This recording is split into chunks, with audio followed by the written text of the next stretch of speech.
amados irmãos e irmãs, a preocupação para com o futuro daqueles que acolheram o anúncio da Boa Nova da salvação é o que une a primeira leitura e o Evangelho que nós ouvimos nessa Santa Missa.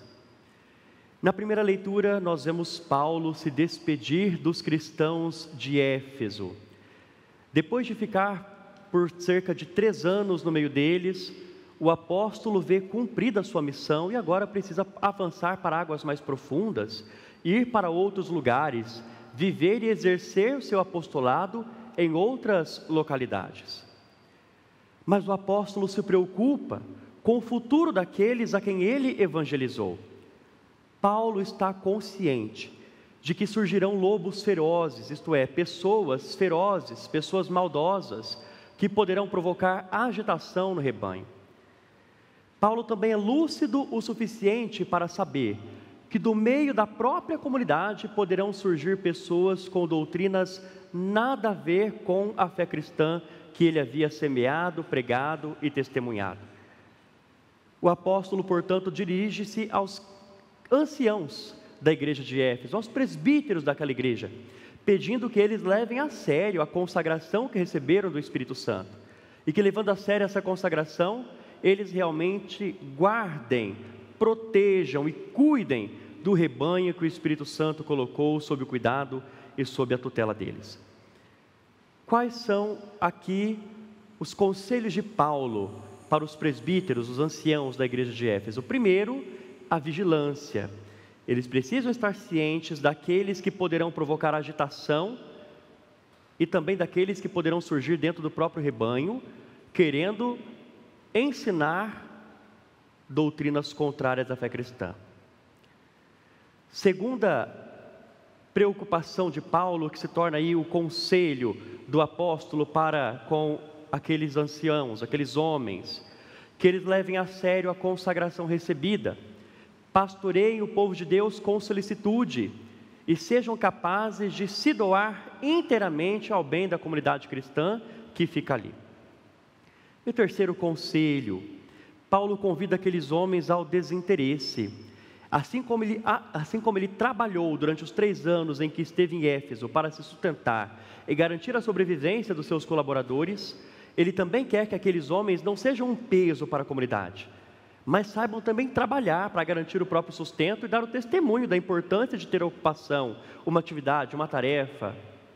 Ora, depois o apóstolo se despede nessa cena comovente que nós vimos. Todos prorromperam em prantos, o agarraram pelo pescoço e o cobriram de beijos, externalizando assim o carinho, a ternura para com aquele que foi um verdadeiro arauto do Evangelho na igreja de Éfeso. Essa leitura também, com todos esses ensinamentos, nos convida a pensar nas despedidas. A nossa vida é marcada por despedidas. Algumas despedidas são momentâneas. Nos despedimos de parentes e amigos ao amanhecer e à noite voltamos a ter contato. Algumas outras despedidas são duradouras, duram um certo tempo. É alguém que vai viajar, é alguém que vai para uma missão, alguém que vai para trabalho ou estudo fora, outro que vai ficar longe por um tempo, mas vai retornar. Mas há despedidas que são permanentes. Essas 2 últimas são as que mais pesam, as que mais doem. Ora, nós como cristãos precisamos levar a sério a despedida. Muitas vezes nós não ligamos, não damos a atenção necessária para essa palavra, vivemos como se as despedidas não fossem existir e de repente, quando vêm essas despedidas, duradouras ou permanentes, nós nos sentimos num beco sem saída, somos tomados de angústia, de aflição e de tristeza. A nossa fé nos ensina também a nos prepararmos para as despedidas que nós poderemos enfrentar na nossa vida, sejam as despedidas duradouras ou até mesmo as permanentes. Quantos irmãos que parecem que perdem o sentido da vida quando alguém, um ente querido, lhes é tirado? Quantas pessoas que perdem o sentido da caminhada, do existir, quando alguém a quem ela ama, a quem elas amam, vão para longe, vão cumprir uma missão ou vão para uma tarefa fora?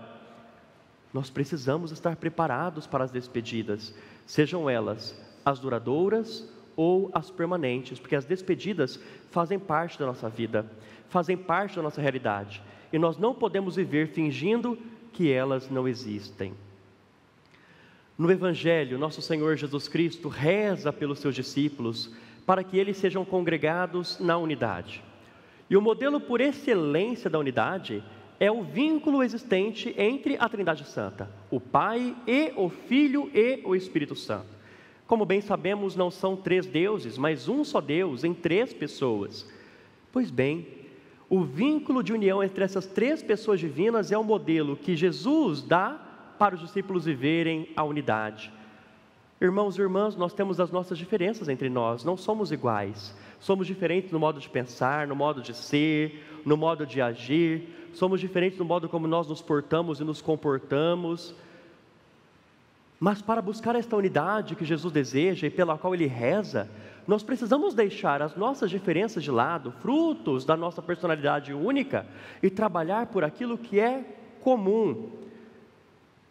Quando nós olhamos para o corpo místico de Jesus Cristo, para a igreja de Jesus ao longo da história, nós vemos o quanto nós distanciamos desta unidade querida e desejada pelo nosso Senhor, Mestre e Salvador.